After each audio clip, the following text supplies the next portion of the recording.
देवे जीव धाला संसार तो कडू झाला संसार तो कडू झाला संसार तो कडू झाला संसार तो कडू झाला तेच येता तिले कर आनंदाचे हरिहर आनंदाचे हरिहर आनंदाचे हरिहर आनंदाचे हरिहर आविधी आणि कास आविधी आणि कास ऐसा जया अंगी कस ऐसा जया अंगी कस ऐसा दया अंगी कस ऐसा दया अंगी कस तेची येता तिले कर कर आनंदाचे हरिहर आनंदाचे हरिहर आनंदाचे हरिहर आनंदाचे हरिहर तुका म्हणे भूक म्हणे भूक येणे न लगे आणिक येणे न लगे आणिक येणे न लगे आणिक येणे न लगे आणिक तेची येता तिले कर कर आनंदाचे हरिहर आनंदाचे हरिहर आनंदाचे हरिहर आनंदाचे हरिहर प्रस्तुत प्राप्त प्रसंगी सेवेसाठी निवडलेला अभंग दररोजच्या पाठातील जगद्गुरु तुकोबारायांच्या गाथ्यातील देवडीकरांच्या प्रतिप्रमाणे 305व्या क्रमांकाचा आपला अभंग सुरू झालेला आहे. 305व्या काल 4 झाले 304 झाले म्हणा काल आज 5वा सुरू झाला. जगद्गुरु तुकोबाराय स्वस्थिती सांगतात. ही स्वस्थितीवर महाराजांची भाषा लक्षात ठेवीत जाव. कधी काय स्वार्थ परावंग कधी परार्थ पर कधी स्थिती पर आहे कधी देहाला धरून बोलले कधी स्वरूपाला धरून बोलले कधी उपदेश पर आहेत. ते उपदेशामध्ये उच्च निश्चित आहे. म्हणजे श्रेष्ठाला उपदेश वेगळा कनिष्ठाला उपदेश वेगळा अधिकारी असेल त्याप्रमाणे उपदेश केला. असे काही प्रसंगोचित अभंग आहे तुकोबारायांचे. प्रसंगोचित त्याला म्हणतो त्याला प्रासंगिक म्हणतात. काय म्हणतात? प्रासंगिक. ते काही गाथ्याचे वर्गीकरण केलं आमच्या जोग महाराजांनी वगैरे तर त्याच्यामध्ये त्यांनी प्रासंगिक गाथा केल्या. हे गाथा ज्यावेळेला जे समजलं तुकोबारायांना त्याच्या वेळेला मुखातून निघालं ते देवडीकर गाथा.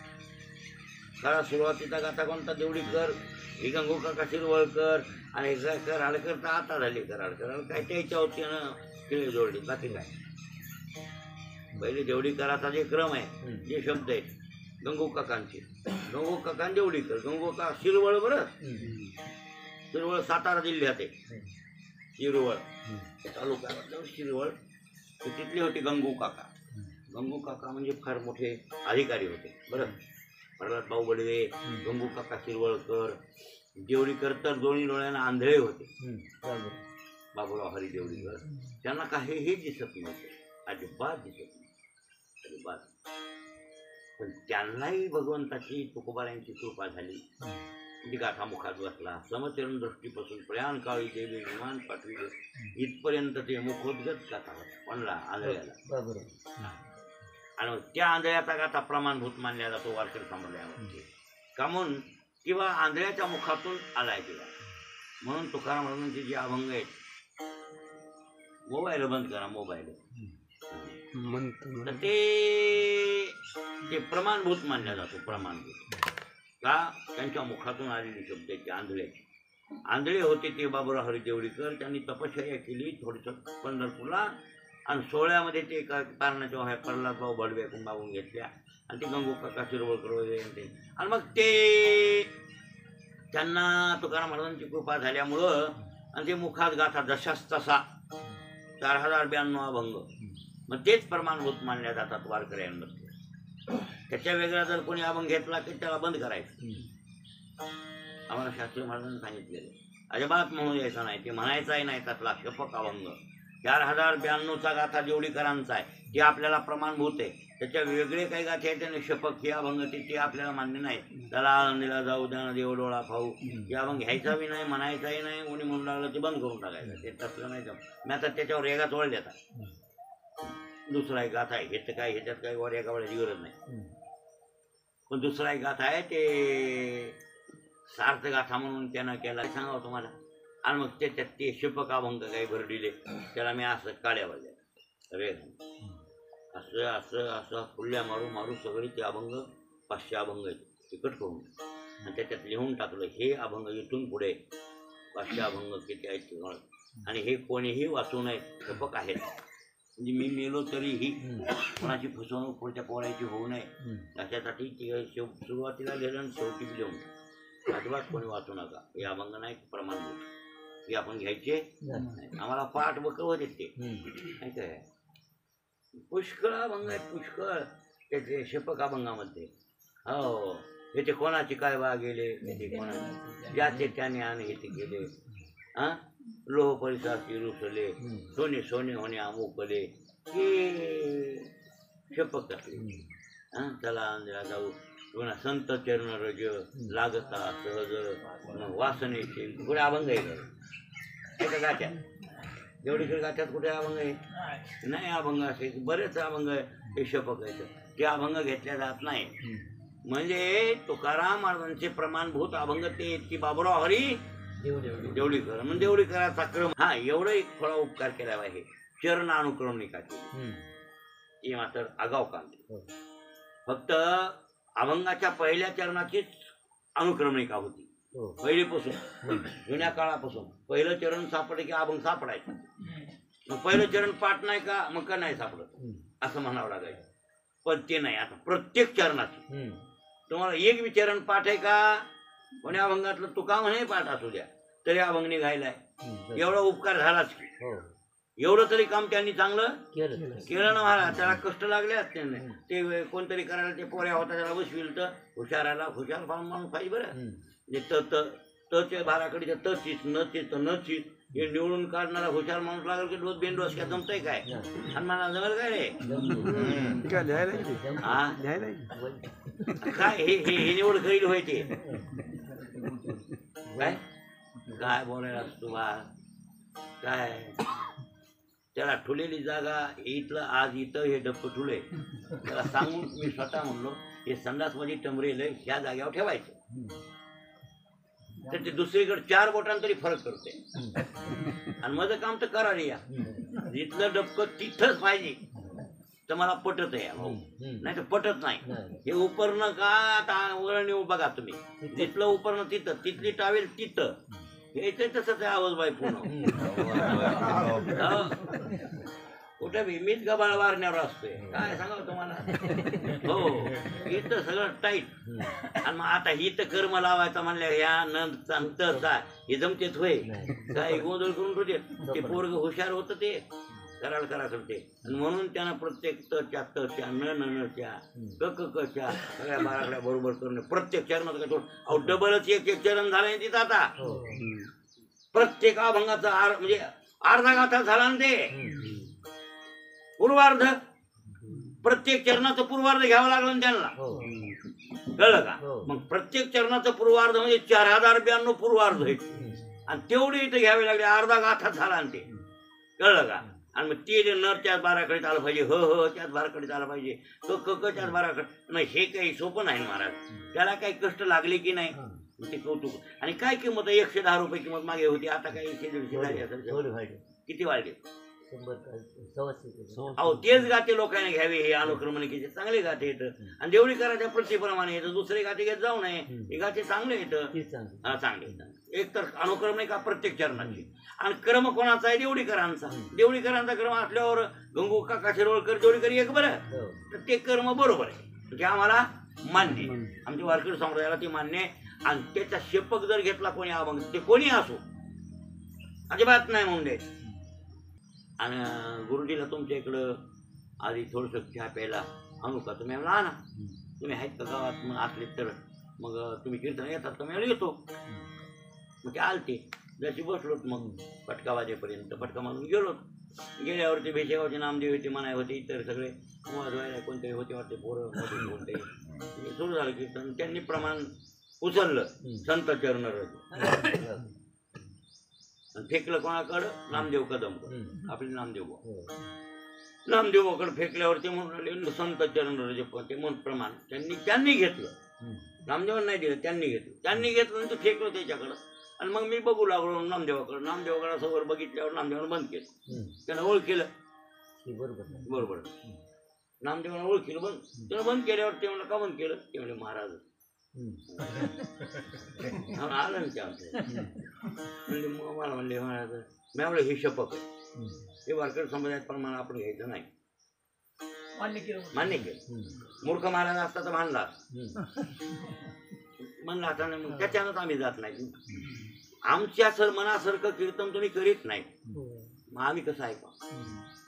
एक तर शास्त्र धरून बोला, अभंगाला धरून बोला, भक्तीतून बोला. हो तुम्हाला ज्ञान नसेल तर चरित्रातून बोला ना. तुम्ही भक्ती सांगा. विजू महाराज तर काय भक्तीतून सांगा, गावचा सांगा भक्तीतून हरकत नाही, ज्ञान नसेल तर नसू द्या ना, भक्तीतून सांगा. पण आगाव बाता करायच्या आणि संप्रदाय पद्धतीने कीर्तन झालं पाहिजे. मग आम्ही काय येणार नाही? आम्हाला आवड आहे, आम्ही त्याच्यातलीच आहोत. तुम्ही मोकार काही बोलतात आणि काही बोटात मुजा घालणं नाही ते ना म्हणलं काय उपयोग आहे? हो नाही उपयोग आहे का? बसा तुम्ही सांगा बरं. हां हिंदवी असो सिंठोळी आवडी नाही, तुम्ही सांगा ना. रोज का उठेल की नाही? मग तुम्हाला काय कमलायचं जमतंय या बरोबर आहे ना? काय हो ना? नाही खरं बोलायला. हा मसळ काही खातील, आलापाला खातीन, काय बी खातीन, काय आंबोणी येऊ द्या, काय बी येऊ द्या, काय मसळ आहे ते. त्याला जमतंय काही चरायला, पण गाय चरत नाही तसे. गाय चरते का मसळ म्हणे? हा चांगला नाही ठरलेला हो. म्हणजे काय महाराज, हे बोटात मुजा घालणं, वैराग्य नाही, काय नाही, भक्ती नाही, ज्ञानही नाही, आणि अशा कीर्तन करायचं, कीर्तन ऐकणं म्हणजे शिंदेला सुवासन ठेवल्या आणि पतीवरतेनं कोणाला सुवासन ठेवलं होईल का ती? आणि तिच्यावर जर येळ आली उगत बळच येळ आणली, कोणीतरी आणली, तिला बरं वाटेल का ते? तिला कुकू लावायचं कोणला? कशी लावेल ती पतीवरता? बरोबर आहे की नाही? बरोबर. हा मग ते शहाणे होते, थोडं ऐकलं म्हणून जमलं. नाही तर मग मी कातवलं तिथं काय बालवीड आहे. मग संप्रदाय सोडून वागायचं नाही. मी वागत नाही अजिबात नाही कोणी आणि मला कातवल ती पंढरनाथ माळी, उकळीकर पंढरनाथ माळी. हा केशवाचे वडील उकळीला कीर्तन, उकळी, आणि त्याच फळाव कीर्तन केदारी महाराजांच्या मंदिरामध्ये. केदारी महाराजांच्या मंदिरात मग सगळे महाराज आणि केदारी महाराजांचा सप्ताह होता. आता आपण गेलो केव्हा तू तसं दुपारचं पूजेचं कीर्तन माझं ठेवलं. आणि शास्त्री महाराज म्हणले याचा अभ्यास झालाय आणि ह्याला कीर्तनाला बोलू म्हणजे आता उकलेला. तर मी म्हणलं महाराज नाही तुला काय करायचं, भेव नको. मला भेट नाही, भेला काय. गेलो कीर्तनाला. रंगनाथ बुवा होते, सगळे महाराज होते. रंगनाथ बुवा, पंढरनाथ महाराज माळी, सगळे विठ्ठल महाराज, उत्तम महाराज, सगळे होते महाराज. सागर बुवाजी सगळे होते. आणि महाराज ते दोन्ही म्हातारे, माळी पंढरनाथ आणि शास्त्री पंढरनाथ. कीर्तन माझं तिथं सहज घेतलं. जरी झाला संन्यासी तर माध्यानाशी तोंडवासी. मला पक्क लक्षात आहे. मला हे प्रमाण घेतलं ते कीर्तनात नाही म्हणलं. कीर्तन झाल्यावर मी सगळ्याची वंदना करू. आहे महाराज लोक आहेत किंवा आपल्यापेक्षा वडील फडकरी आहे म्हणून वंदना पहिली शास्त्री महाराजांची केली आमच्या गुरुची. आणि दुसरी वंदना करायला गेलो माळी पंढरनाथ दुय्यम दर्जा त्यांचा. आणि ते अधिकारीच होते आणि वयोवृद्ध होते. ते बी पाया पडलो होते. त्याने पाठीवर असं मारलं, माळी पंढरनाथ महाराज असं पाठीवर गळात असं केलं. आणि मला म्हणजे हनम्या कीर्तन चांगलं केलं. मग फुगलो ना महाराज. चांगलं म्हणल्यावर छान वाटलं. पुन्हा म्हणले जरी झाला संन्यासी माध्यानाशी तोंडवासी. हे प्रमाण कोण्या गाठ्यातलं रे? झटकून ओळखलं नाही. महाराज कोण्या गाठ्यातलं का कोणी ऐकलंय. लाज वाटत नाही कुठलंही प्रमाण घ्यायचं, जिबीला लावायचं. हा काय मूर्खासारखं आपण फडावरली माणसं आहे. असले कोण्या कुठले शपक प्रमाण घ्यायचे नाहीत. प्रमाण जीवजोडी असते का प्रमाण जरी झाला संन्यासी माध्यानं कोण्या गाठ्यात आहे रे फटकाळी द्यावी का तर ते लगेच पण असे म्हणले द्यास की मग फटकाळी बघा आता त्याला काय मी म्हणलं चुकलो महाराज मला काय काय अजिबात तुला सांगायला उकळी करायचा फड हे आणि ह्या फडाप्रमाणे वागायचं कुठलं शपक फेपक प्रमाण घ्यायचं नाही. देवडी कर गाथा असेल ते मान्य आपल्या वर्गात समजायला कोणी सांगितलं तुम्हाला हे पंढरनाथ महाराज माळीनं तेव्हापासून महाराज मी चमकूनच राहिलो. मग लई पाठ जुळं होतं बकल काही जीव जोडे मी हा तेव्हाच पाठ होते ते डोसक्यातून वजा केला आता पटकून लक्षात येते हे नाही जीव जोडे मला बकल जीव जोडे पाठ आहे बकल हा कित्येक अभंग सांगेल तुम्हाला मी पाठ पण ते नाही म्हणायचे. हे तुकोबाऱ्यांचा गाथा आहे महाराज आणि तुकोबाऱ्यांचा गाथा आहे म्हणजे कसं आहे एक एक अभंग ज्यावेळेस तयार झाला त्यावेळेस त्यांनी आणि इंगळ जिबीव ठेवायचा आणि इंगळ जिबीव ठेवून आधी थांब थांब थांब लेखकाला म्हणाय लेखकाला कोण्या लेखकाला हे खरा का अभंग बघू दे आणि जिबीला इस्तू लावायचा नाही पोळलं तर खरा म्हणजे अशा प्रकारे कसोटीनं अभंग केले कोणी तुकोबारायांनी. म्हणजे ज्या टायमाला जे स्थितीत आणि मग ते अभंग देवडीकरांच्या गाथ्यात ते असे क्रम आहेत. विभाजन केलेलं नाही आणि त्याचं विभाजन केलं म्हणजे प्रकरण पाळले कोणी आमच्या जोग महाराजांनी. त्याला प्रकरण गाथा किंवा प्रासंगिक गाथा म्हणतात. की असे प्रसंगाचे काही अभंग तयार केले कोण्या अभंगाला कोणतं कीर्तनाला कोणता घ्यावा ते प्रासंगिक गाथा झाला. आणि काही प्रकरण जसे असतील तसे वेगळे वेगळे पाळले ते प्रकरण गाथा वेगळा. प्रासंगिक गाथा प्रासंगिक म्हणजे जसं मी अंगपद्या नाही का वया निवडल्या लग्नाला कोणते घ्यावं लग्नाचं कीर्तन असलं जावळाचं कीर्तन असलं कोणतं घ्यावं गंगापूर्णाचं कीर्तन असलं कोणतं घ्यावं सप्त्याचा पहिला दिवस असला कोणतं घ्यावं. आम्ही बी बसल्या बसल्या त्या लॉकडाऊन मध्ये काम केलंच केले ना ते वह्या बघा तुम्ही हात वह्या गोरी दाखवतो बघा तुम्ही माझी वही हा कोणते घ्यावे पूजेच्या कीर्तनाला कोणते घ्यावे सगळ्या वहीत लिहिलेले इथं 4-5 वह्या भरल्या आता. मग ते प्रासंगिक अभंग ते कोणते झाले प्रासंगिक. आणि प्रकरण महाराजांच्या गाथ्यातले काही प्रकरण आहेत ते प्रकरण पाडून गेलेले प्रकरण गाथा ते विभाजन केलं जोग महाराजांनी. पण खरा हे असा म्हणजे सुरुवातीचा गाथा हे भेसळ आहे त्याच्यामध्ये कोणता अभंग कुठे आहे जसं महाराजांना आठवलं तसं तसं ते लिखाण झालंय. देवडीकरांचा गाथा आणि ते गंगो काका. चला आपण हे पाहू ही काही स्वस्थितीपर अभंग आणि काही परस्थितीपर. स्वस्थिती हे अभंग आहे बरं. काही परार्थपर आहे आणि काही स्वार्थ. परार्थपर म्हणजे जे अर्थ दुसऱ्यावर जातो त्याचं नाव परार्थपर आणि जो अर्थ स्वतःवर येतो त्याचं नाव काय स्वार्थपर. स्वार्थपर आहे अभंग काही काही स्वार्थपर आहे. स्वरूपाला धरून बोललेला अभंग मी तो वासुदेव तत्वता कळू येईल आहे ठाऊक सभा घ्या संता नाही अनेक दुरामा किंवा अनुरून या थोकडा तुका आकाश आहे एवढा जुळवणी सांडिली कलिवर हो भ्रमाचा आकार. बरोबर आहे ना. या अभंग स्वार्थपर आहे आणि स्थितीपर आहे. असे होते महाराज हे स्वार्थपर आहे.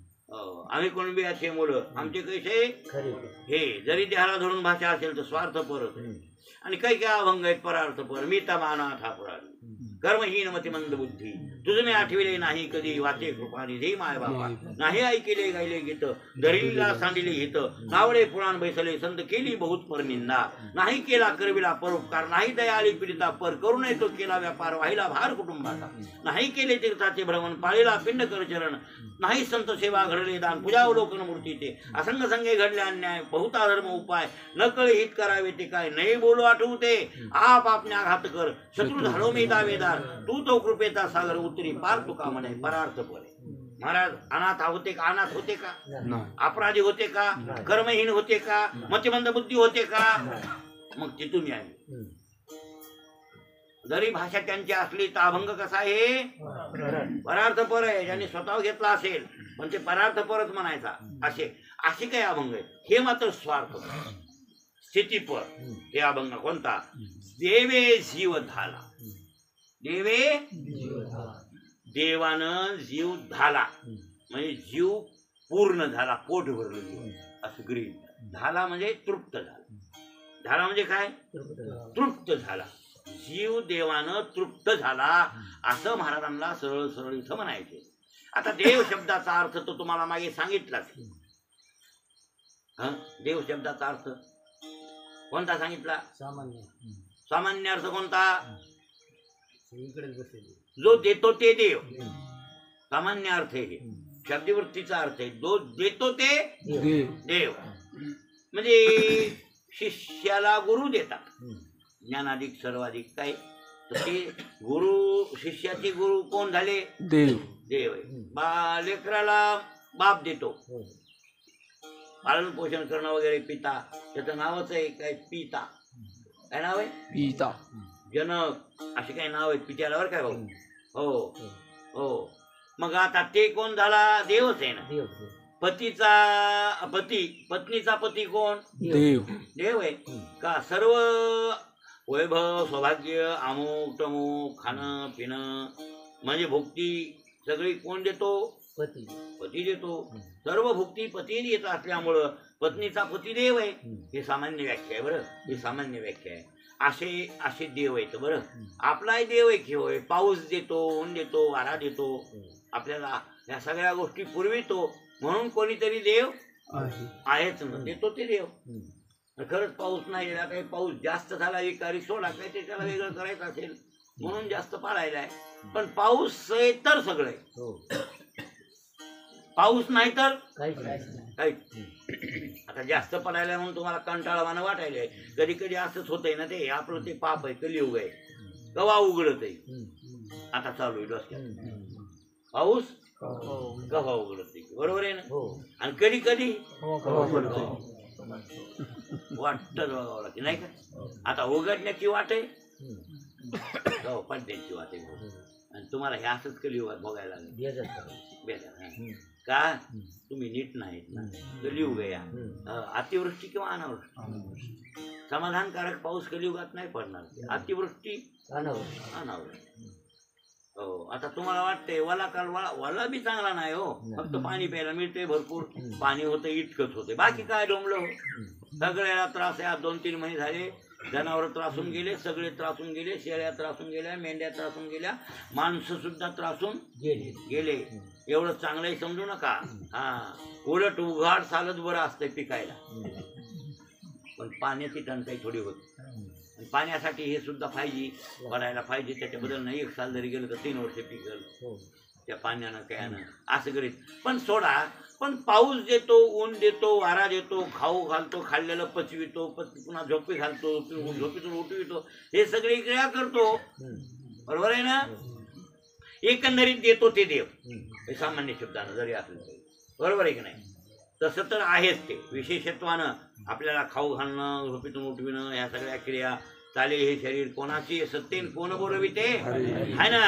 हे तर विशेषच आहे महाराज. हे विशेष आहे, हे सामान्य नाही आहे. तुम्हाला चालविणं, बोलविणं, खाऊ घालणं, झोपी घालणं, उठविणं, हे करणं ते करणं, सगळ्या गोष्टी परमात्मा करून घेतो. म्हणून आपला देव आवडत. पण दिवी धातूपासून देव शब्द तयार झालेला आहे. दिवी नाव दिव्य. आणि दिव्य असं एकच तत्व आहे. त्या तत्वाचं नाव आहे परब्रह्म. काय नाव आहे? परब्रह्म. हो, परब्रह्म. त्यावेळेला ते ब्राह्मण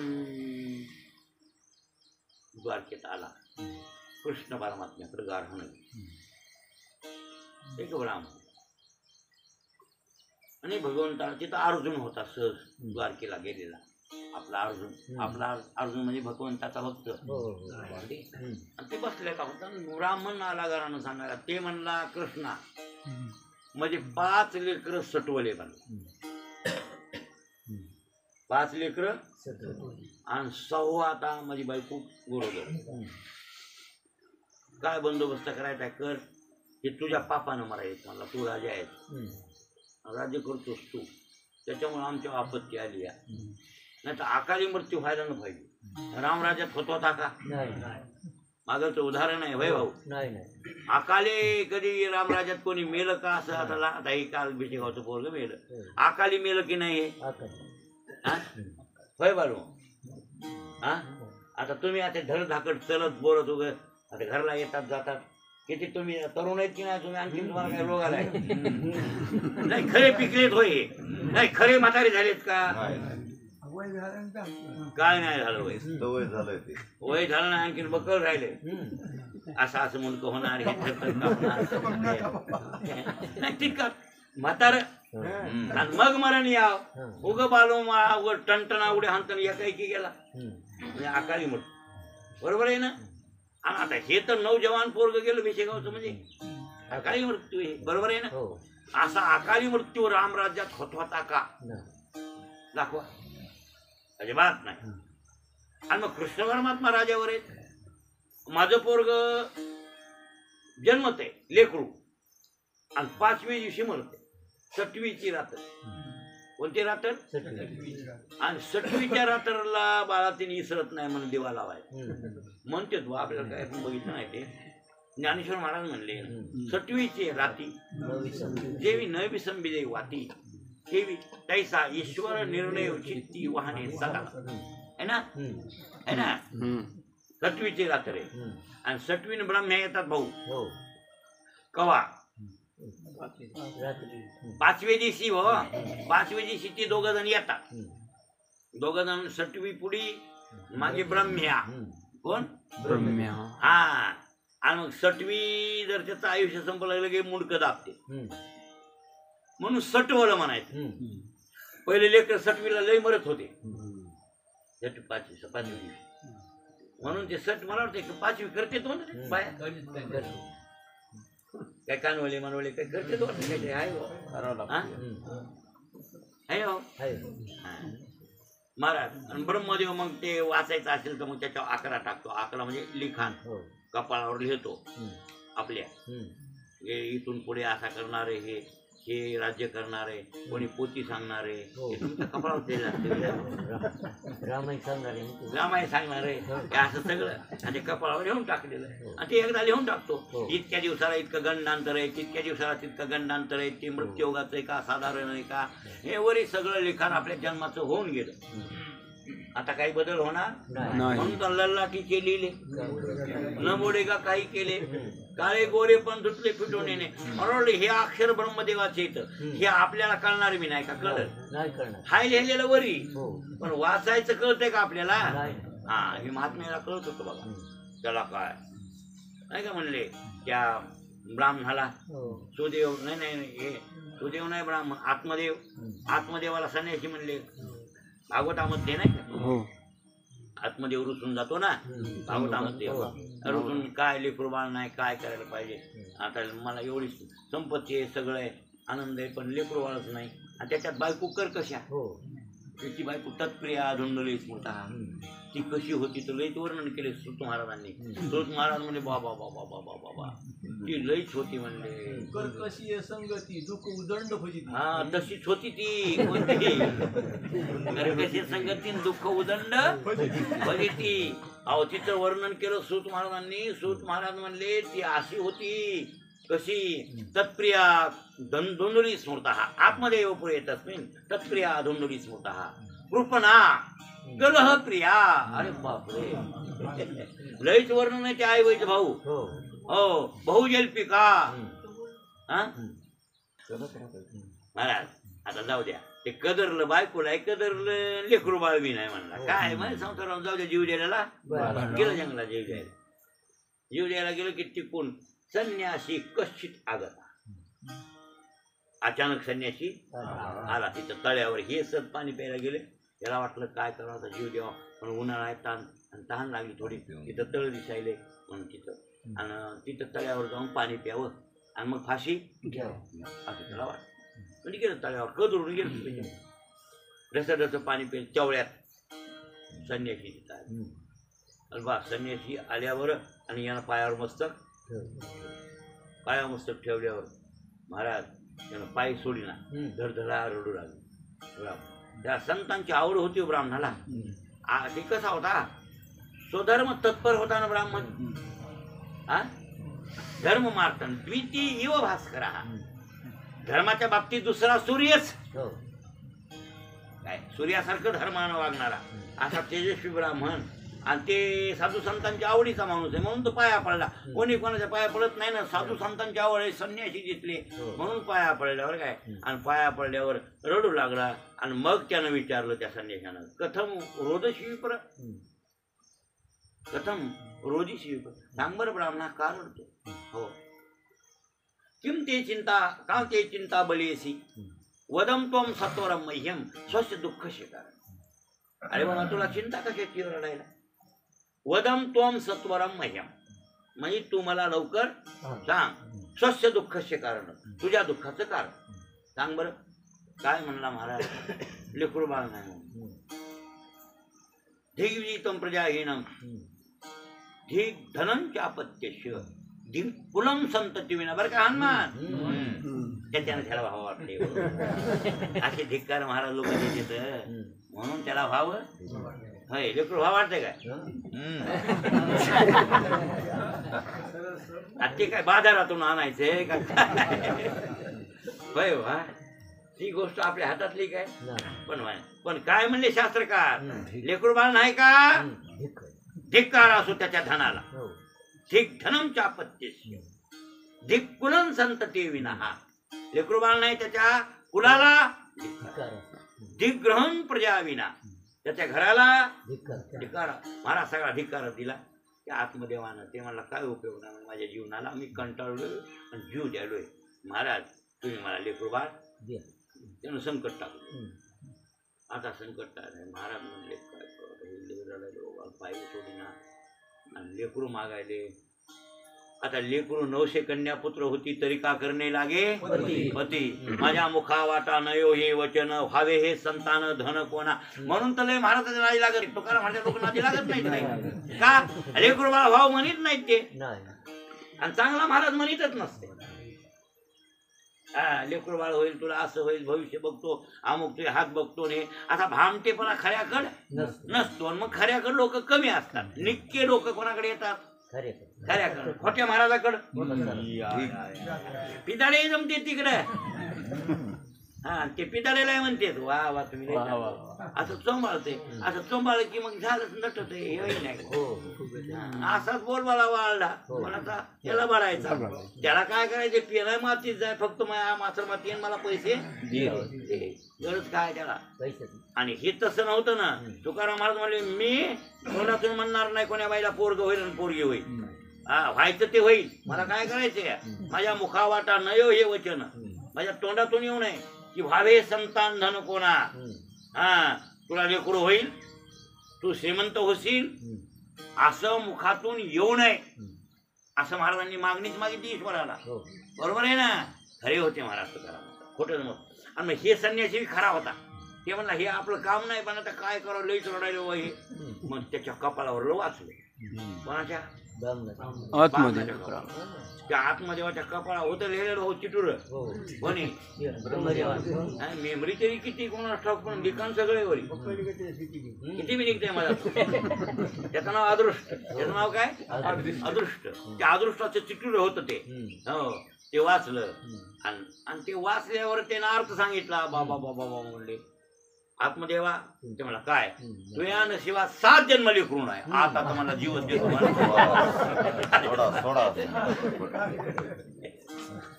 आणि 7 जन्म नाही म्हणले ते खरं होतं का खोटं होतं.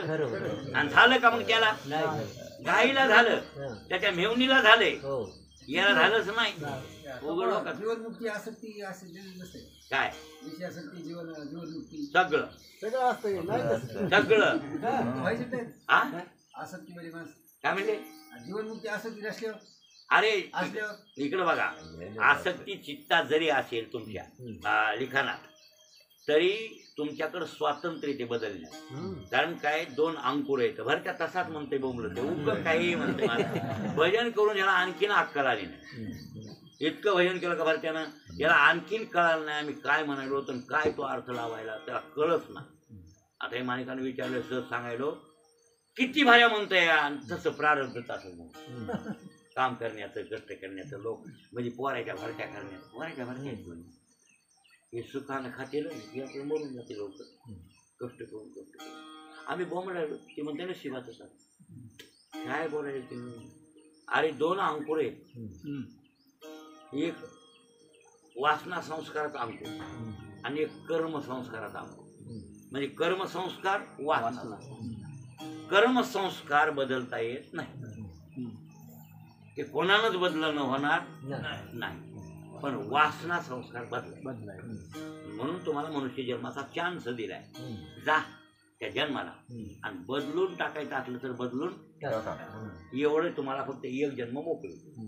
पुढचा जन्म म्हणताल तर पुन्हा तुम्हाला मिळणार. आता मागवता येईल फेरा हे तो नगडे या ओळख काय भाव नाही पण मधात एक राहिलं ना. आता मागुता येईना फेरा हे तो नगडे या नगरा राम धरा. हा ओळखी नाही तरी झाला आगोरा. झाला अघोरा. मग तुम्ही ओळखील नाही देवाला, जर मुक्त या जन्मात नाही झाले, वासना संस्कार नाही बदलला तर जाल अघोराला. बरं कुठं जावं लागेल? असं येड्यावणी डोसक्याला घेऊन माई प्रारब्ध म्हणू नका रे.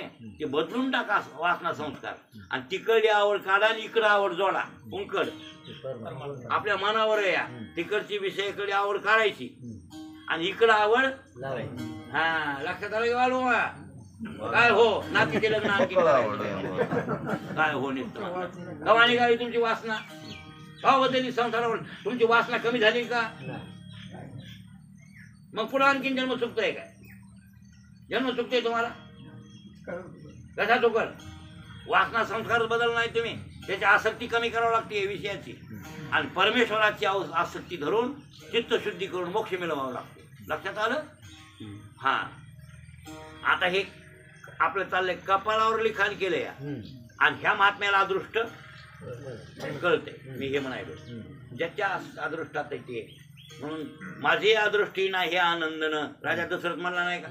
माझी अदृष्टी नाही आनंदनं, माझ्या नशिबात नाही का काय लेकरू? म्हणजे याचा अर्थ प्रत्येक गोष्टी नशिबानं घ्याव्या असा त्याचा अर्थ. म्हणजे 7 जन्म नव्हतं ते नव्हतं, जाऊ द्या सोडून. आता मी हे सांगू लागलो हे कवा लिखाण होतंय आपलं? 5वी 7वीच्या रात्रीला ही 7वीन ब्रह्म येतात आणि ब्रह्मदेव टाका टाकते. त्याचं नाव टाका आहे. ब्रह्मदेवाचा टाका आहे आणि ते टाका न चुके ब्रह्मादिक आहे. कोणाला ते टाका चुकत नाही बरं काय भाऊ. हा म्हणून काळे गोरे पण धुतले फिटवणे ते योग करता येत नाही. मग आता ब्राह्मणाच्या नशिबात 6 लेकर मरायचे होते आणि 7वीच्या रात्रीच मेले. रात्री मेले काय करायचं? आणि त्या बाया त्या दिवशी दिवा रात्रभर चालवतो.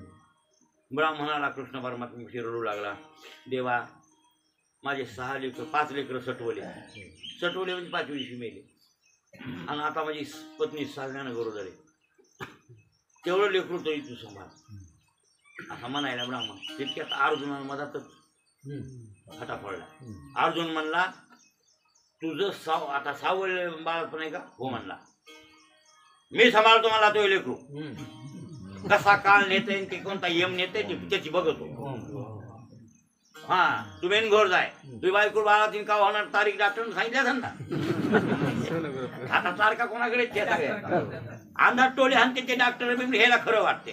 खरंच त्या म्हणले त्या दिवशी होते नाव घेऊ नका आपलं काय इतकं अप टू डेट पडला वेळ काळ करत असते काय?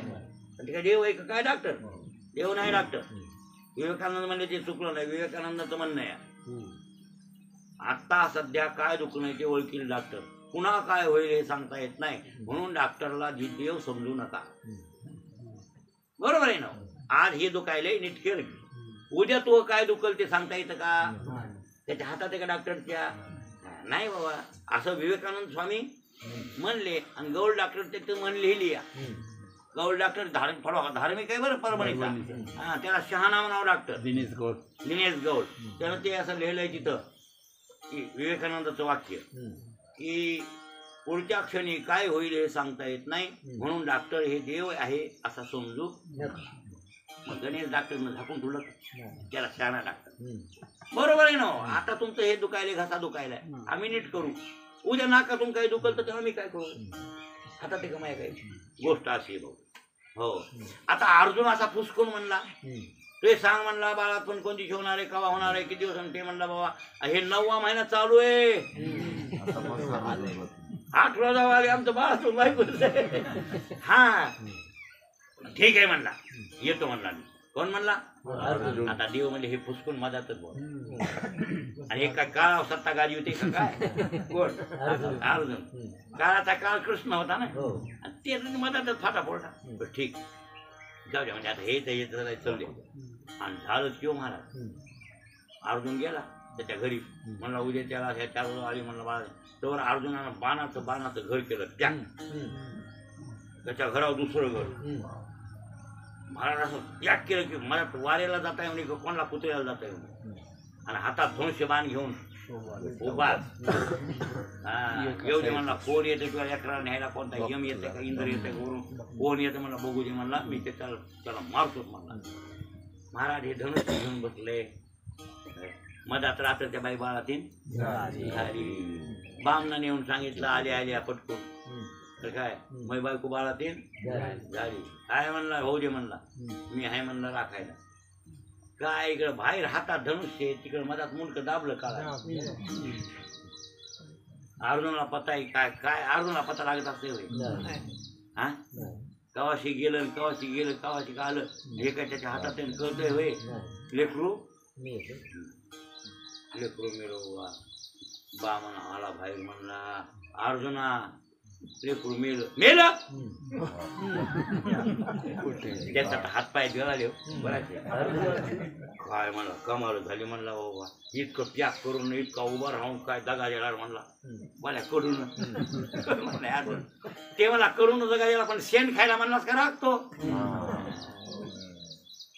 हा तू म्हणला होतास की तू या लेकराचं संरक्षण करतो शेण खायला म्हणलास का म्हणला लाज वाटत नाही म्हणला तिथं फुसकून हो म्हणला मी तिथे कसं मरतोय लेकरून मरू दे मरायचं ते मेलं म्हणला आणि खायला म्हणला धनुष्य हे धिक्कार असं म्हणला तुझ्या धनुष्याला रागाला बामनाला महाराज बामन भसाभस बोलू लागलं आपल्यासारखा म्हणला असं तुझ्या बापाची ठेवी घेतली पण तिथे नाही महाराज अर्जुन म्हणजे खरा आहे भक्त आहे ते म्हणलं बा आपली जबान नेल ती सांभाळण्याची आपल्याला सांभाळणं झालं नाही यानं बुटे हाणले त्याचं काय चुकलं ब्राह्मण रडत रडत पुन्हा कृष्ण परमात्म्यावर गेला अर्जुन बी गेला देव हसू लागले देव म्हणले अर्जुना सांभाळतो म्हणला होता की मला वेळच लागला नाही म्हणा कसं झालं की काय झालं ते म्हणले मेळ लागत नाही म्हणले आणि लागू देतच नाही बरं आता बामन तर रडायला बामन म्हणलं मी उठणारच नाही म्हणायचं दारातून कोणाला येतो या भक्त अर्जुन मला फसकून बसलं बोलला आणि मला असं काय म्हणून म्हणजे अर्जुन म्हणला मी ब्राह्मण बुवा चुकलं नाही मी आग्नच काष्ट घेतो आणि मरून जातो अशी म्हणजे जीव देतो मी काय वाचण्याचा अर्थ आहे म्हणला मायानं सांभाळणं तो लेकरू झाड नाही जमा दिले कोण्या गरीबाचं वाटरू होणे आपल्याला कशाला उगाचा हो जगायचे देव म्हणले तसं मेल्यानं राहत नसते जमत नसते हां तू उगं काय कर चल माझ्या सांग बामणाला म्हणले तू जाय घरला मी तू लेकरू आणून देतो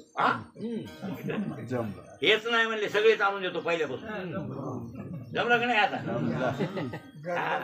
बसविला राहता कोणला हा बसला राहता दारू कुठं सारथ्याला सांगितलं हाकार जात आता खाली जायचं आपल्याला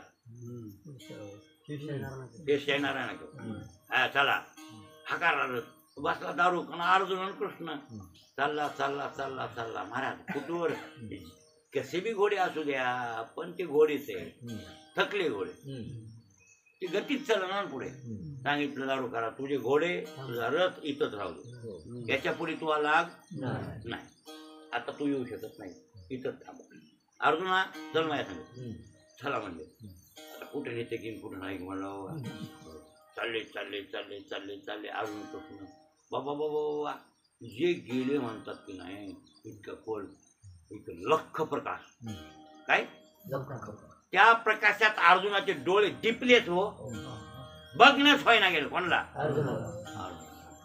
डोळे झाकले ते मला देवा मला काही दिसत ना म्हणला लई चमकाले मला दिसतच ना म्हणला ते म्हणले इथं दिसतच नाही तुला दिव्य दृष्टी देतो त्याचे जाऊन त्या साध्या मानवी नेत्रानं ते पाहू शकत दिव्य तिथे दिव्य दृष्टी द्यावी लागली दिव्य दृष्टी दिली पुन्हा तिथे गेली त्या उजेडात त्या शेषाच्या अंतराखाली लेकरं खेळू लागले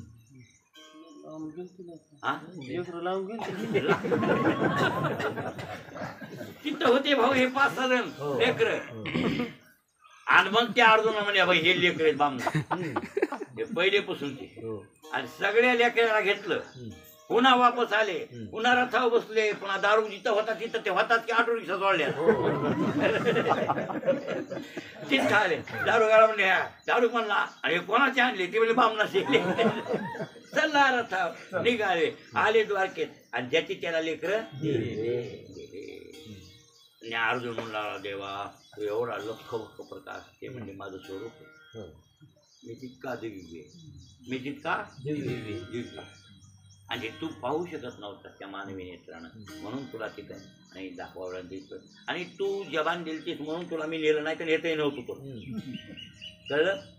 म्हणजे महाराज तुझी ये निधळी कोटी चंद्रप्रकाशे, कमल नयन हासे हासे वदन हासे, हलकारे कृष्णा डोलकारे आणि घडे घडे भोज बोलकारे. हो, तुझी ये निधळी कोटी चंद्रप्रकाश, कोट्यवधी चंद्र कपाळावर त्याच्या प्रकाशमान आहेत आणि कोट्यवधी सूर्य बुडून जातात त्याच्या तेजामध्ये. हा, सूर्याला तेज कोणाचं आहे? त्याचंच आहे, भगवान परमात्म्याचं तेज आहे सूर्याला. सूर्य स्वयंप्रकाशित असं म्हणण्यात जातं व्यवहारदृष्ट्या, चंद्र परप्रकाशित आहे. म्हणजे चंद्राचा परावर्तित प्रकाश चंद्रावर होतो आणि म्हणून चंद्र प्रकाशमान आहे. त्याच्यात येऊन अडकून येतंय म्हणून शांत प्रकाश कोणाचा? चंद्राचा.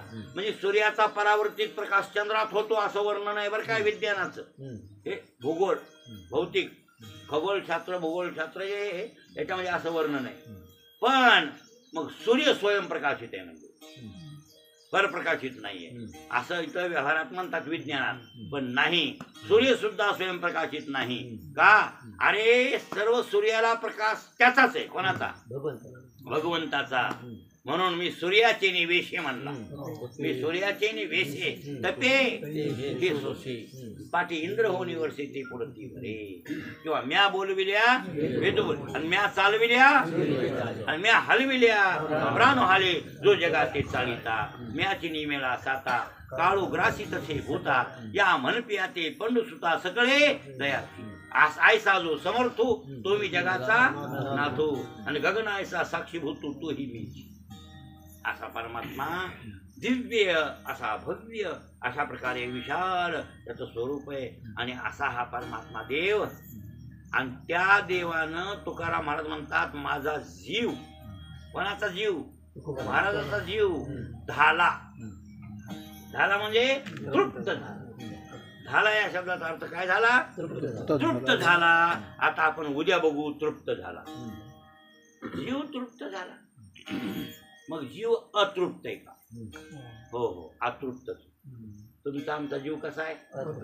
अतृप्त आहे. म्हणून तर भाऊ होय, तुम्हाला जर एखादा आला आणि एखादा देव येऊन म्हणला तुला आणखी नवतरण करतो, तुझ्या बायकोला पहिल्यासारखं घोड्यावणी करतो, लग म्हणणार का तुम्ही?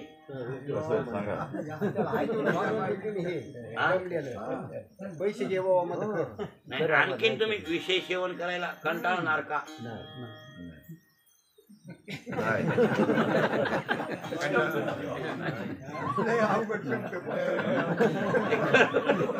खरं बोललो ना, काय नाही म्हणा ना, कंटाळा येतच नाही. मागून घेतलं, मागून घेतलं. अहो हे नाही बाबा, अतृप्तच आहेत आपण. म्हणून तर भन आहे पाठीमाग आणखीन काहीतरी आणखीन काहीतरी आणखीन काहीतरी असावंच वाटतंय आपल्याला. जीव अतृप्तच आहे, त्याच नाव आहे जीव. पूर्ण नाही, ते अपूर्ण आहे. ते पूर्ण आहे परमात्मा स्वरूप. त्याचा उद्या विचार करू. म्हणजे जीव अतृप्त आहे होता महाराजाचा, पण कसा झाला? तृप्त झाला. देवे जीव झाला. देवे जीव झाला असे महाराज म्हणायचे.